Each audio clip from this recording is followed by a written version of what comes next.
What is up, everybody? Welcome to another episode of A Conversation with Josh Field. I'm your host, Josh Field.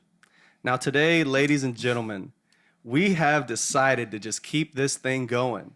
You know, last week we had an amazing female guest, and she killed it. Shout out to Christine Varghese. Killed the episode. So grateful. I was enjoying listening to it. I listen to it like almost every day to help with the views. No, but it was a really great episode. But with that in mind, we decided to keep the momentum going with the ladies. The ladies are stepping out, and they are showing me what they got to say. So today we have another lady guest on the podcast, ladies and gentlemen. So please help me welcome Kortlin Page Favorite. The whole government name. Welcome. Whole government. I put you out there. Yeah. What's your social security number? And I was about to answer. 392. No, I'm kidding. But how are you? Oh, wait, first of all, what a cool last name, Favorite. Do you feel like a certain type of way because of that? Like you're God's favorite?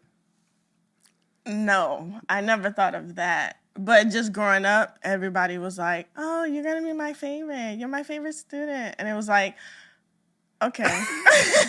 Yeah, you can keep playing with the pun. Like, yeah, it's getting old. Yeah. Like I never heard that one before. Like I've had people not get mad or jealous, but like, it's not favorite, it's favorite. You see how it's spelled. Yeah.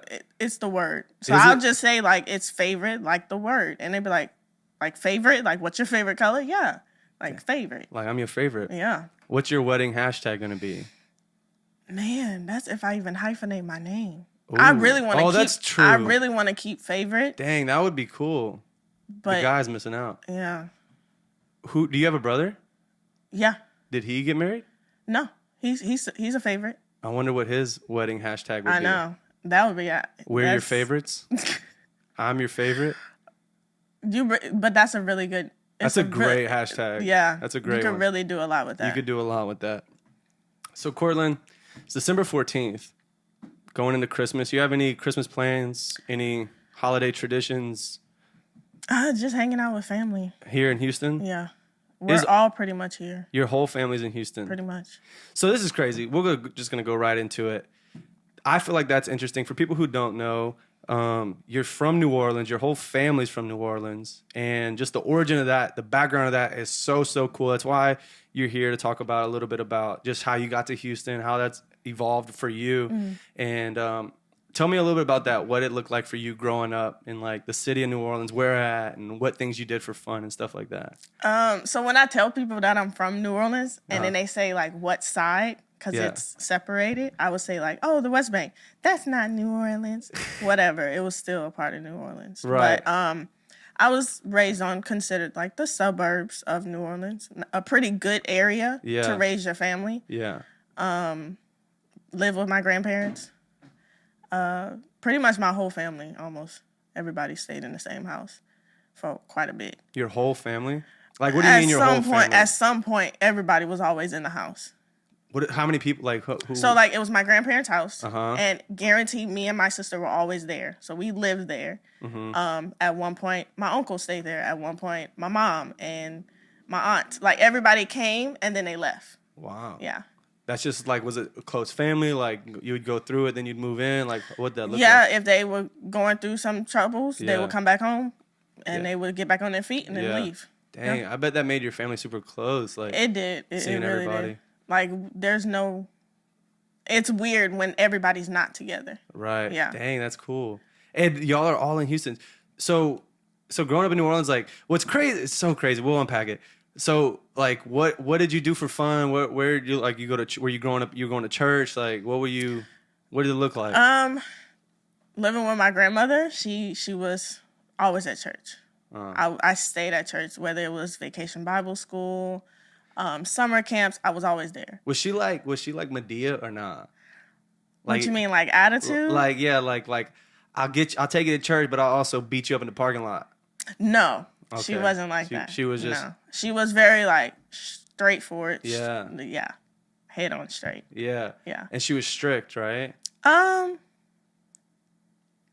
As a little girl, no. I didn't see it as a little girl. As I became a teenager, yes. I saw it. I saw the strictness. And that was it. So so you were always in church with your grandparents. And so you went to school with Jamal. No, not school. You went church. You went to church with Jamal. We grew up together. Yeah. That's insane. That's so insane to me. So walk me through that, like how you knew Jamal, and then like how y'all got to Houston and everything. So I mean, we grew up just in the church together. His mom and his mom, his aunt, I think it was his stepdad was involved. So we just kind of grew up together, just being in children's church together. Yeah. But what made us closer was because his best friend actually had a huge crush on me. Who was his friend's name? Shout him out. Do you know him? I know. I think he's married now. Dang. Maybe don't I think his name is. I'm just kidding. I think his name is like Jeremy. Jeremy had the hugest crush on me. You weren't feeling it? I was not feeling it. He wasn't the guy. He was not the guy. I feel like nobody at church was the guy. Oh, really? Man, that's a conversation.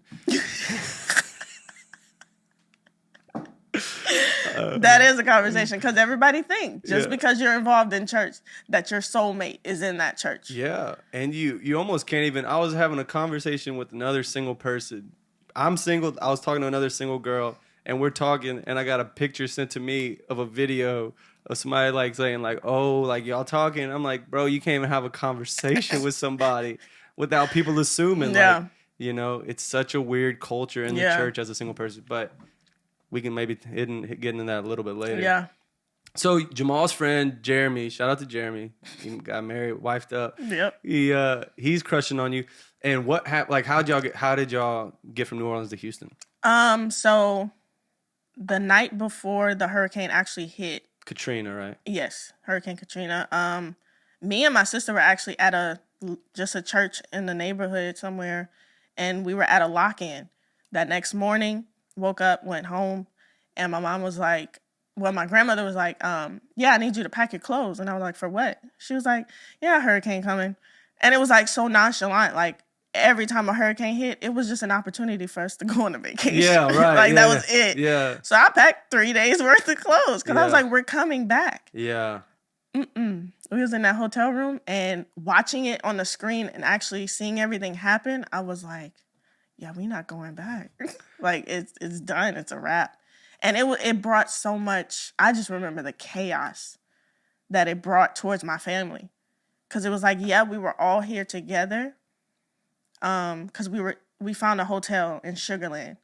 And I remember, I think my uncle stormed out and left. Wow. And it was just so much chaos. And I was like, this is not fun, like, at all. This isn't a vacation. But things started to calm down once we had like a local church invite us out to like feed us and help us get back on our feet. So, I mean, it was pretty good. It was. How you were in middle school? Yeah, I was 13. 13. Yeah. Dang. Because like I grew up in shout out to New Orleans. Nah, I'm not from New Orleans. She's like, what a poser. I was like, hey, I lived in Mandeville for a little bit, so. My sister lived in New Orleans, so I got some street cred, a little bit. No, growing up in Louisiana, like same thing, like a hurricane, even Katrina for me, it was like it didn't hit our city as bad as New Orleans, so it was like like a vacation. I think we went to Florida, and I remember like coming back, we were like, dang, like this isn't just a hurricane, like this thing wiped away our city, and people aren't bouncing back, like. But for you, like being in New Orleans during that time, like I could only imagine like your home being destroyed, your friends and family all over, you packing 3 days worth of clothes to go back to your normal life. And now you're starting this new routine. Like, I feel like that's just a deep picture of what some people are living in of like, hey, I don't know how I got in this mess and I don't even know where to create like normal things out of this. How did you navigate out of that? Like, how did you navigate that as someone in middle school? Like, this is my new normal. I'm in a new city. We don't have a house. Yeah. All of my stuff's gone. Back then, to me, it was just like, okay, we're starting over. We're starting fresh. But growing up, now looking back at it, I was like, God was moving us. This was a transition. Wow. And this was a big transition. You know how some transitions are very small and minor, like, oh, I move jobs or I move locations. But this, to move to another city, and not because you want to, because you have to. Wow. So that was the hardest part. It was a force. Like, it wasn't that we wanted to move. It was we had no other choice. But to go. So how did you so you were in school and you said there was a lot of like beef between people in New Orleans, people in Houston, and y'all like clicked really well. How did that look in school? Like, were you motivated? Were you like, you know? School? No. I literally, as soon as I found out somebody was from New Orleans, we clicked, and we was just like, let's just stick together and just try to get through this until we can get home, basically. Yeah. Wow. But once we realized, okay, we're not going back. Like, we moved on from middle school to high school. It was like, we're really not going back. Like, we might as well just get used to it. Yeah. And that's when I took that guard, because I had a huge guard up. I didn't want to get to know anybody from Houston because I was like, I'm not about to get close to y'all if I know I'm about to leave. Right. So I had a wall up, probably seventh grade. That whole year I had a wall up. Like, I didn't want to talk to anybody, get to know anybody. But once 8th and 9th grade came around, I was like, okay, start over. Like, I get to make new friends. Right. Because I'm not saying I had a hard time back in New Orleans with friends. Yeah. But my 6th grade year was kind of hard. Yeah. Like, I was going through the hormones of just growing up. Yeah. I had girls who picked on me. Just things was just happening. I was like, what is going on? Like, this is weird to actually go through some of the stuff that I was going through in school. Yeah. And to even find the courage to want to move forward. I couldn't imagine that. Because I moved around a lot in school too, but I couldn't imagine being like my old home being destroyed and like that not being an option. Because like I would move with my mom and then go back to my dad's the next year, go to my dad's and then move with my like it stayed. But I couldn't imagine like, man, like that life that's gone. Yeah. Like how do you find like that? I feel like that can be like depressing. Like that part of my past is gone, wiped away. Like I gotta start new. Yeah, it's weird. Like when we would go back to like the city just to see, we would always go back to the old house. Yeah. And every time we passed it, we like, did we really think this house was that big? Like, this house is not that big compared to the houses that we had out here. We was like, it just seemed so big because I think one, I was smaller back then, so that house seemed huge to me. Right. But now that I look at it, I'm like, 2 people can fit in there. Dang. So it's like to see the growth, to see what God had in store for us outside of our norm and our comfortability.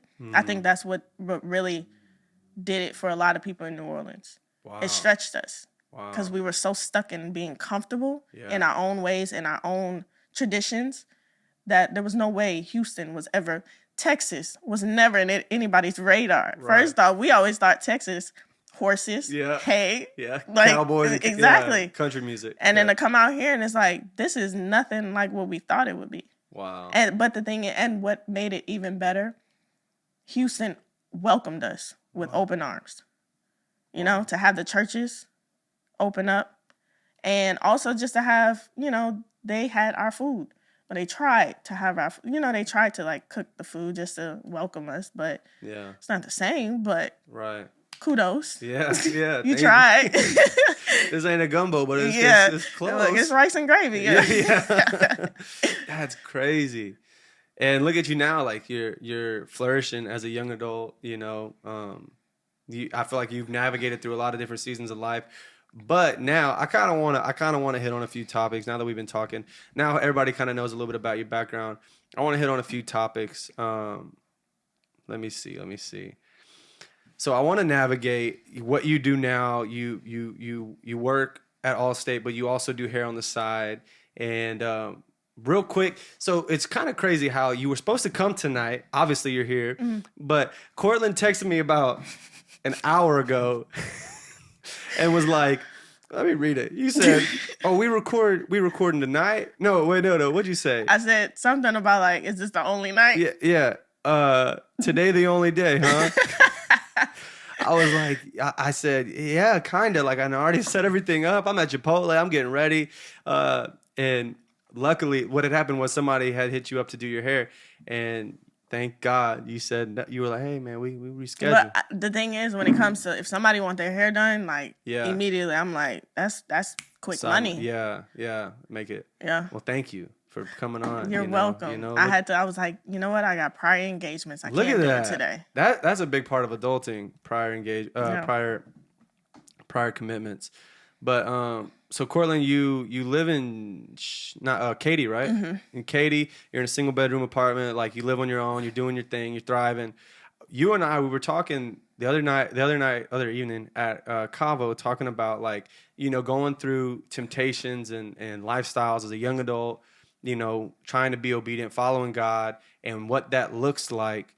And you and I, we were bouncing off of each other, and we were like, man, like, I never heard a girl's perspective from, like, temptations with sex and living on your own and finding accountability. And us, like, I would love for you to open the floor up for you to kind of, like, and let's talk about that.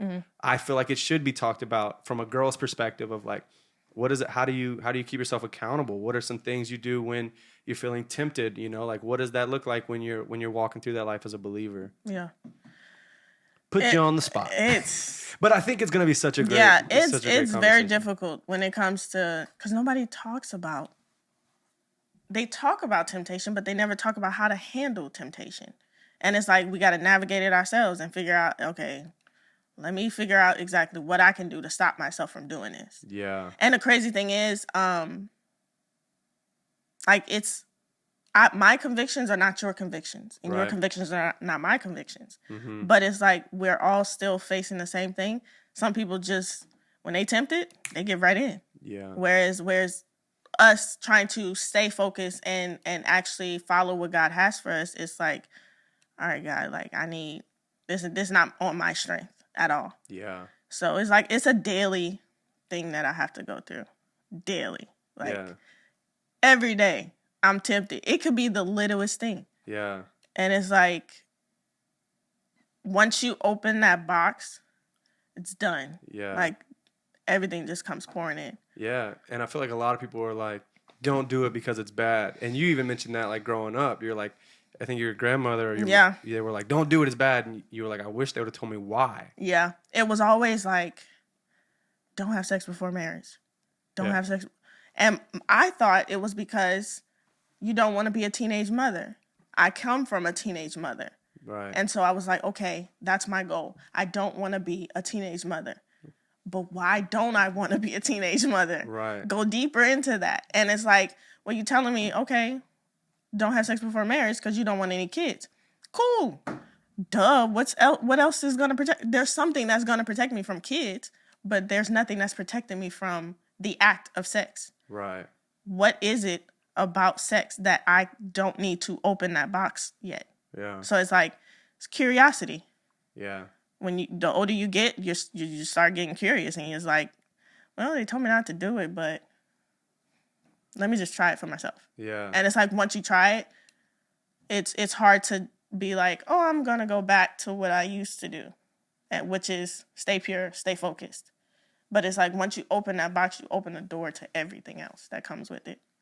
So it's like, you open it to not just sex, you open it to pornography, you open it to everything that has to do with that world. So it's hard, especially to navigate it as a girl, because a lot of people think, as a girl, we're not sexual beings. Yeah. And it's like, no, God created us all the same. Just men are sexual, women are sexual. Yeah. But it's harder to navigate it because there's so many, like, what do you call it? What is it? Standards? Not standards. What's the word? Like, where it's fine for guys to sleep with a bunch of girls. Right. But when a girl sleeps with a bunch of guys, oh, she's considered to be too fast. Yeah. So it's like, it's hard to navigate, and it's like, it's a constant, I'm teaching myself, if anything. Like, I figured out for myself, oh, that's why I shouldn't have had sex before marriage, because they're soul ties. Right. I figured that out. Wow. And it sucks that the church doesn't tell the kids that. Yeah. I wish the church would tell them, like, go deeper into soul ties. Don't just go into the act. Tell them about why they shouldn't be having sex before marriage. Because you're connected to that person. Yeah. Like Michael Todd said, every person that you slept with, you've married. Yeah. Because that's a covenant. Wow. And it's like, to think, I have all these covenants. And it's like, I don't want to be with any of them. Right. You know? Yeah. So, it's difficult. No, yeah. And I feel like as a Christian, you're more aware, you know. So like when you're not familiar with the word soul ties, it's like, well, I'm just kind of like casually having sex, but you're wondering why your soul is rotten. Mm-hmm. It's because deep down, the spiritual level of that, like no one's communicating that to you. Mm-hmm. That your parents are like, yeah, sex is cool, it's good when you're married. But before that, like no one's given the details to why. Mm-mm. It's like, but why? If it's not good, then why am I craving it? If it's not good, why am I curious? If it's not good, why are we doing it? Yeah.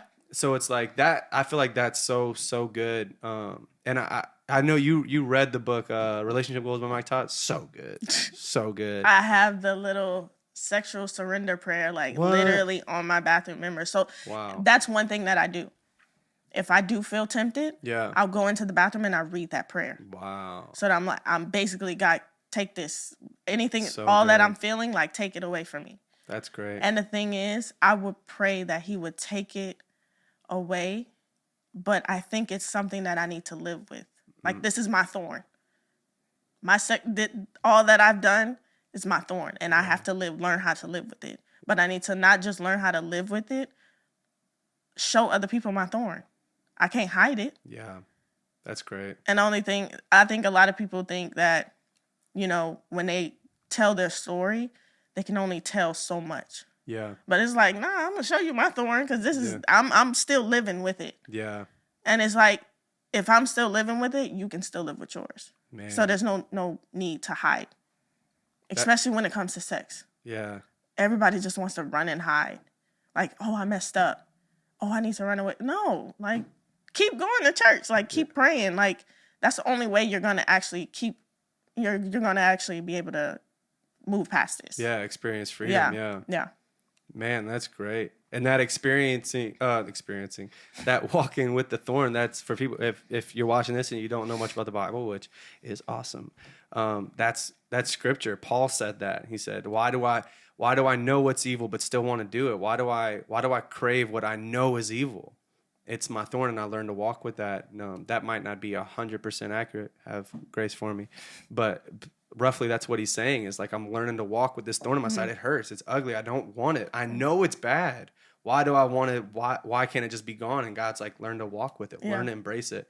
And I think the quicker we understand that, the better off we'll be, because no human being that's on earth today, all of our mentors, pastors, evangelists, people who teach the word of God, like no one is walking perfect. And the quicker we are like, hey, like, this is my thorn, and I'm learning to walk in grace, and I'm learning to give it to God and daily give that to him, the better off we'll all be, because we can stop pointing fingers like, hey, you're doing wrong because you're having sex. You're doing wrong because you're lying. You're doing wrong because you're stealing. It's like, well, what are you doing perfect? Yeah. Because we all have something, but it's walking out that conviction with your relationship with Jesus and figuring out how to navigate it. Yeah. That's great, Kortlin. I'm glad. We were kind of nervous about going into that topic. We're like, how do we navigate this? Because, like, you know, it's a taboo. It's like, can we talk about? But it's like, on my podcast we can't. But I'm glad we did, because that's freeing for me, because I obviously deal with sexual temptation, and I'm like, you know, like, God, my thing is like, God, I feel like, created us with traits, desires, creative ideas, and when we get saved, I feel like some people assume that you're now supposed to be a robot and look like every other Christian, and that's not what I believe. I believe God creates us all in his image, uniquely and wonderfully made, and when you get saved, you're able to get those gifts that he's birthed in you and give them to him. You know, it's crazy. What? I'm just thinking about it. All through middle school and high school, I was known as innocent girl. Wow. Kortlin was untouched. Kortlin was a virgin. And it was like they kept speaking that over me. I'm innocent. I'm innocent. Wow. And look at my thorn. being the complete opposite of me being innocent. Wow. And it's like crazy that dang, everybody thought I was going to walk the perfect path, but it's like, wow. Not only did that put too much pressure on me, to want to step out of that, it was like, you know what? Like, I don't know. It was almost like I wanted to, I'm not gonna lie, I wanted to test the fire. I wanted to touch it because I was like, what exactly is this? You know? Like, nobody told me, oh, it's gonna burn you bad and it's gonna scar you to the point where, like, soul ties, anytime you look at that person that you've ever slept with, you're gonna remember. Yeah. Well, I'm glad that you're able to, share a little bit about what you think it means, and from personal experience, like, and I feel like that's what I love about your story is like what you've navigated through, like not giving up and persevering, like is very powerful to where you are now and be able to tell a little bit about your story and talk about your thorn. And man, that's really, really good. So what would you say to like someone who's walking through that and they're like, man, like, I don't know if I believe, like maybe the hope for this podcast is that people who are watching don't regularly go to church. Mm-hmm. So somebody who like, I don't know about that soul tie stuff. Like I've slept with this many people and I could care less. Like, what would you say to somebody who's like trying to navigate that, but like deep down, they know they're not fulfilled in life. And, maybe it's like a younger version of yourself. Like, what would you go back and say? Or what would you say to them?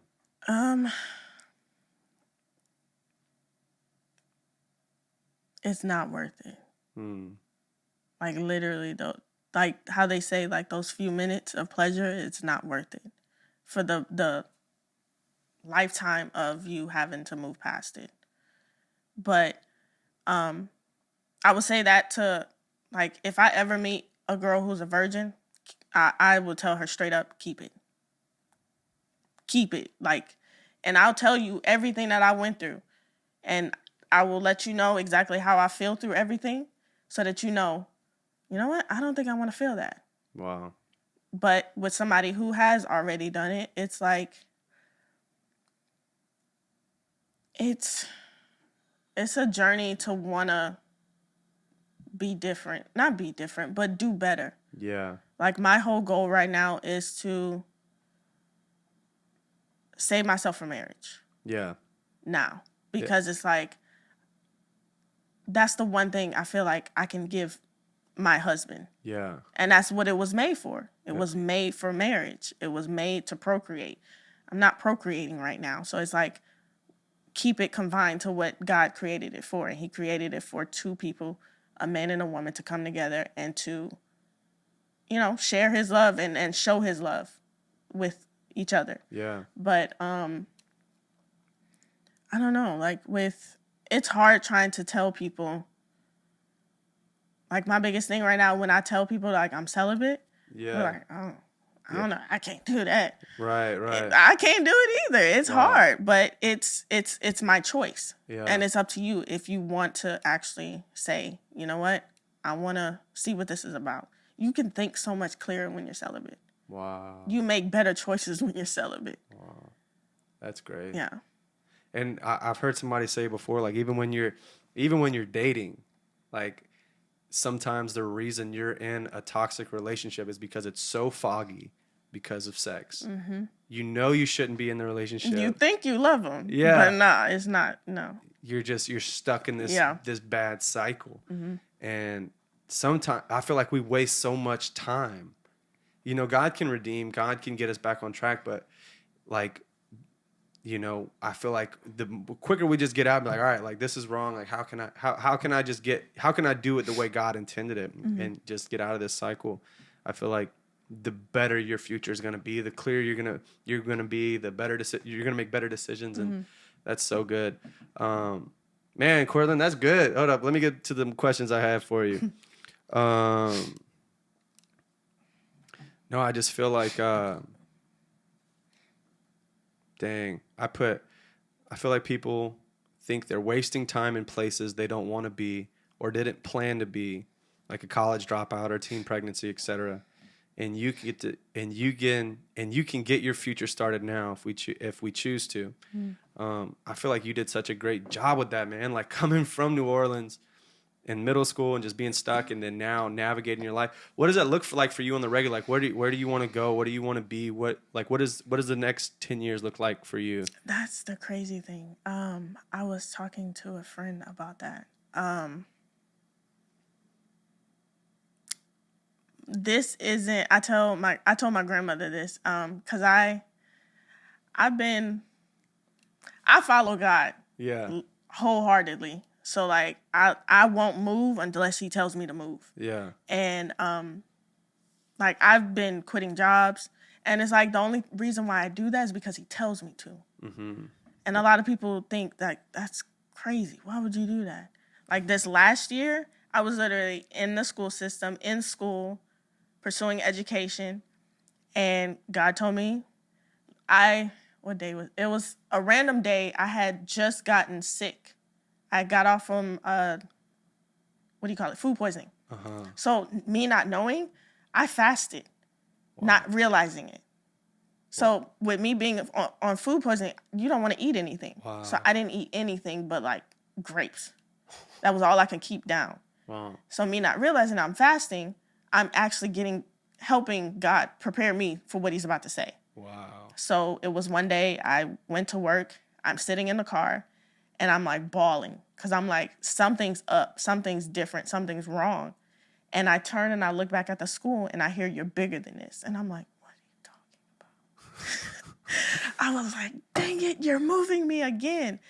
And because it's like, this is like his third time moving me. Wow. So I'm sitting in a car and he's like, you're bigger than this. I'm like, bigger than what? Like, bigger than this school? Like, bigger. So I'm trying to figure out exactly what he's telling me. I get confirmation that it's time for you to go. And I'm like, okay. And it's like to not many people know what it's. I don't have that navigation of what it looks like to follow God and what he tells you to. Mm-hmm. I feel like I'm the first in the family to actually follow every single word he tells me. Because I look like the crazy person in my family. Like, she keep quitting her job. Yeah. Like, she get good and she get comfortable. Yeah. And it's like the minute he sees that I'm so comfortable, that's when he's like, all right, it's time to go. Wow. So it's like, where do I want to be in 10 years? I really don't know. Because every time I write my goals down, he changes them. So I'm like, you know what, God, I told my grandmother, I was like, this is not my life anymore. Wow. This is no longer my life. I'm not living for me. I'm literally just a testimony. That's it.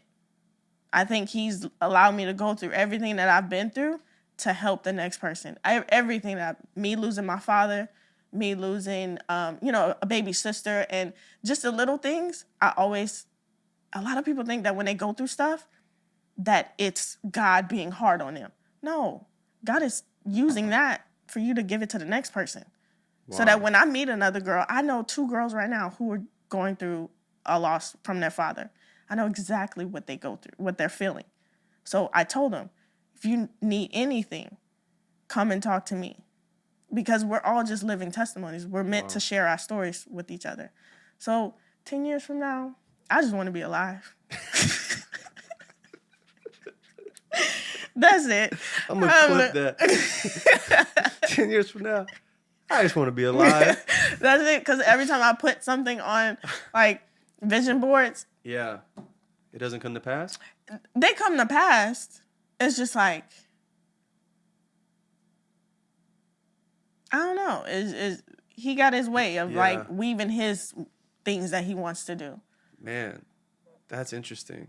That's crazy. And I get that, and I love that answer too, because for my life is the exact same way. It's like I don't even I know what I want to stand for. Mm. But as for what city I'm gonna live in, who I'm gonna marry, where I'm gonna be working, and all of this, like what businesses I want to start, like whatever, like I don't put a lot of energy and focus on it. It's like, God, like if those are things that you want to come to pass, I'll keep feeding those flames. Mm-hmm. But as for you doing what you want, like you have a way of just changing things. Like same for me being in Houston. Like I plan on coming here, going to school, going back, getting married, having a kid, like, getting a house, whatever, like spending time with my family. I've never gone back. Yeah. And it was because God was like, hey, like I have some things I want you to do. I have some people I want you to meet. I have some bigger things inside of you. Mm-hmm. And sometimes I feel like that's just about being obedient. Mm-hmm. Like what you said about just being obedient to everything he says. That's a huge part of getting to where God's called you to be. Yeah. It's being obedient in the small moments. And man, that's great, Kortlin. Man, I hope I can be like that in 10 years too. I think I prayed for this, not realizing it. I used to pray. Wow. I used to hear, I don't know where I heard it from, in church or somewhere, like God used me. And I added that to my prayer as a little girl. So every time I prayed, I was always saying, God, use me in whatever way you want to use me. And so he's doing everything, and I'm just like, this is my fault. Like I said it. I told you to, not me realizing that you're using me. There's a pastor who said that one time. He said, it was like an altar call, and he was like, if you want God to use you, say, God, here I am, use me. But it won't look like what you expected. At all. He's gonna use you. Yeah. You're like, man, I feel like, God, I just feel like people are walking all over me. Well, you prayed to be a bridge for people. And that's what's going on. You're allowing God to use you. And it doesn't feel pretty all the time. It's not always glamorous. It's not. But it's so fulfilling knowing that you're flourishing in your purpose. So, man, that's great. Just let God keep using you. Yeah. So good. Kortlin, I want to get to know you a little bit better here on the program as we close. So, what do you like to do? You were a gym enthusiast. What's the goals behind working out, and when did you start? And what motivates you to stay in the gym and be so committed? I feel like I've always been athletic, pretty athletic growing up. I gotta give that to. I don't think I've ever given her flowers, but I give it to her now if she watches this. My aunt Christy. Okay. She was into the gym and working out, but she was the one who put me in my very first active thing, which was cheerleading. Huh. And so that opened the door for me to do cheerleading, and then I did dance for a little bit. But then I found sports, like actual sports, and then she introduced me to track and field, and then I found volleyball. So it was like I was always pretty active growing up. It was pretty like easy for you? You were gifted? Like it was crazy. I could pick up any sport. Wow. Like my aunt, I think I had only played one summer playing volleyball, just learning it. Uh-huh. I ended up trying out for college, like in junior college, and I made it. And my aunt was like, who just walks on a team and just makes the volleyball team? She was like, you ain't got no training. How did you do that? I was like, I don't know. Dang. You ever thought about pursuing that? Like going pro or like going to college? I do miss it. I do. So now you just work out. Now I just stick to the gym. I actually am gonna like start adding in different avenues. Okay. So like I was in gymnastics. Okay. And I quit. Right. Because I had like little girls in the class, and it was bothering me. So I was like, I'm done. I'm done. Y'all ain't on my level. But I was like, you know what? I'm 29. Yeah. About to hit 30. Yeah. I'm like, I'm gonna go back. Just for fun. So I'm gonna get like a private tutor, and I'm gonna have him or her like train me. Yeah. In that, just to say that I did it, because I feel like a lot of people give up. Yeah. Wow. On dreams and goals that they had as even children. Like if you wanted to play basketball, go play basketball. Wow. Like who's stopping you? Right. That's great. So I'm gonna do that. I love working out in the gym though, but because it's a release for me. Yeah. If I'm frustrated, if I'm mad, if I'm sad, I'll go to the gym. I'll just work it all out. Yeah. What I was gonna say, what's your like end goal motivation? But do you feel like it's almost just like therapeutic? It is. Yeah. Yeah. I mean, the benefit is having a toned body and stuff, but it's very therapeutic. Yeah. Very. I don't know. I think it's the endorphins, but I agree. Like, I'll wake up and like I'll have like a chill morning or something like that, and I'm like, man, like in my head, I'm like, what am I doing? Like I ain't got no life. Like, I just be chilling, and I'm like, I don't need to go to the gym, but like I was like, let me go. Like today, I was like, I'll go to the gym. I went to the gym, and I left, and I started texting people. I was like, man, like let's hang out. Like you feel so good. You feel so good. Yeah. Like you start getting creative. I started reading. I was like, man, like let me the endorphins are it's healthy and. That's great. And you post a lot. So like, do you want to like teach people your routines? Cause you have great form. I mean, I've had, a couple people like ask me like, oh, show me how to do this. Yeah. Or like, where do I start? And it's like, I don't know where to start. Yeah. I mean, yeah, you can start off slow and do the treadmill and stuff like that. But, I just enjoy sharing and helping out whoever needed it. And it's something that comes natural to you. Yeah. So it's like, all right, this isn't really that, like, for some people, they might just not get it. Yeah. So that's, because you'll post like sometimes like little like vlogs on TikTok of like what you, like you walk through your day and like I'm reading this book and like I'm going to the gym and then I'm going to work. I feel like keep doing that because that's dope for people doing it. You should keep doing it. I'm so inconsistent. I'm still working on that. Man, it really, I feel like consistency obviously is key, but sometimes just like posting something that you might think is trash, but it's about, that's consistency. It's about putting it out anyway. It's like, all right, what did I not take from that? What did I not like? What could I have done better? Yeah. And then posting another one and anything you do, you'll get better at. Yeah. So it's like, if you can do it long enough, you're like, all right, if you have passion for it, you'll get better at it. Yeah. So keep doing it. Yeah. I think I'm a actually record that journey of with the gymnastics because I feel like that'll do it. It'll really I feel like it could spark something in other people. Yeah, to sure. Do what they want to do. So you don't know this, but I actually did gymnastics for a year. Really? I had a trophy. I was like 9. I did gymnastics. And so I always begged my mom to let me do it. And she was like, no, you're not going to take it seriously. And I did it. And I freaking loved it. And then she took me out the next year. And I was like, dang, like I loved it. Yeah. I was learning a lot. And now that you're saying, I'm like, man, I should do that. Yeah. Because I love gymnastics. Like I feel like it's just like I don't know, to use your whole body. It's amazing. It's like there's form to doing cool. Like I know I can do a backflip. Mm-hmm. But if someone teaches me how to do it correctly, like I could look really cool doing a backflip. Yeah. So, like I can do roundhouse, I can do one hand, cartwheels. Like I've always had this dream. You know that song by Evanescence? Which one? Wake Me Up. Yeah. So I've always pictured me throwing the hardest flips to that song. Dang. Cause it's so yeah. Like that song just literally. How does it go? I thought I'd catch you. How does it go? You're not about to make me sing no song. I can't. It's not clicking. How does it go? It's like wake me up inside. That one. Yeah. Yeah. I can't wake up. Yeah. Wake me up. Yeah. You should do that. That's dope. Well, Kortlin, this has been my favorite episode. Cha-ching. Man, no, honestly, thanks for coming on. Shout out to the lady who didn't get her hair done tonight. Hopefully she didn't have any big plans in the morning. We'll get her fixed up. But thank you so much for coming on. This is episode 14. And it's December 14th. Oh, snap. That's crazy. That's crazy. Blessings are coming. That's the Lord speaking on confirmation. But honestly, thank you so much for being the second female ever on the show. Thanks for, driving all the way out here. I know I said it earlier, but I really do appreciate you taking your time to come out. Y'all, if y'all don't already follow Kortlin at Kortlin Page. At It's Kortlin Page. It's Kortlin Page, the one and only. On Instagram, find her on TikTok. Are you on Facebook? No. You got 12 Instagram pages.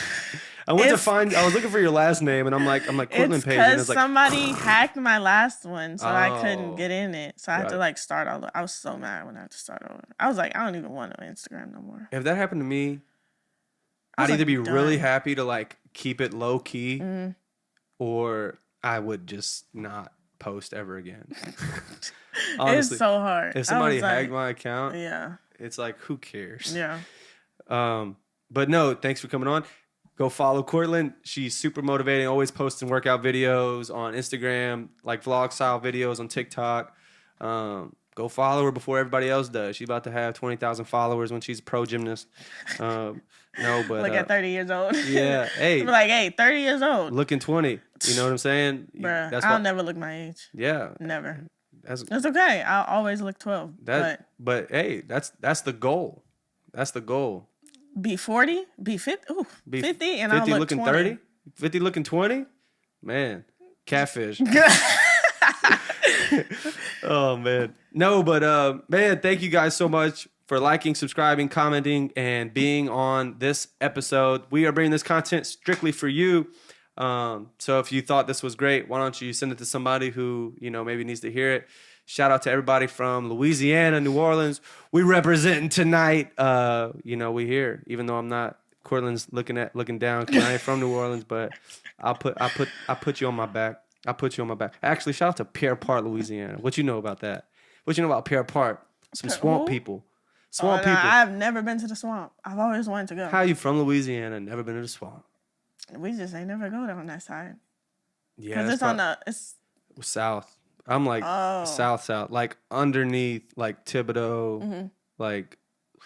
I think I've only been to New Orleans. You ever heard of Hammond? Girl, yeah. Hammond. I ran track out there. Okay, I used to skate out there.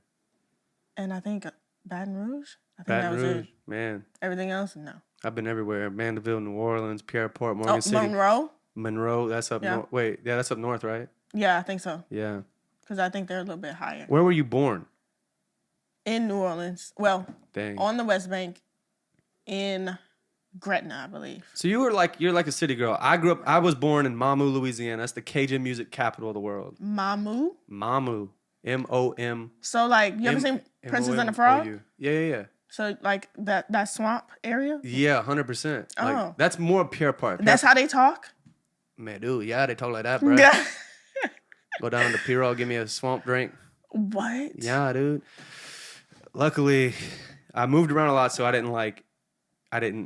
So did you like hunt gators and stuff like that? Literally the show Swamp People is recorded in Pierre Part. Troy Landry. They have a show? Yes. Like a reality show. It's on the History Channel. Swamp People. History. Okay. I think it's the History Channel with or is it? Yeah, I think it's the History Channel with when they literally hunt alligators. Yeah. Yeah, that's in Pierre Part. Well, it's all over Louisiana, but one of the shows is literally filmed with a guy I know. I worked out with a guy who's on the show. Mm-hmm. Yeah, shout out to Holden Landry. So you eat gator? Absolutely, fried gator, girl. Turtle, sauce pecan. Yeah, rabbit. I heard turtle. Wait, turtle so good. When you eat turtle, don't you? This is extra. Eat the shell? What? No, you take it out the shell. You lost your Give me your Louisiana card.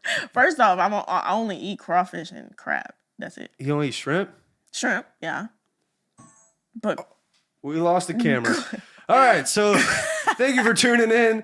We're on a budget. Thanks for shopping. Thanks for coming on. And hey, y'all, I need to go shopping, get a new camera. But we love you guys. Thanks so much tuning in for a conversation with Josh Field. We'll see you soon.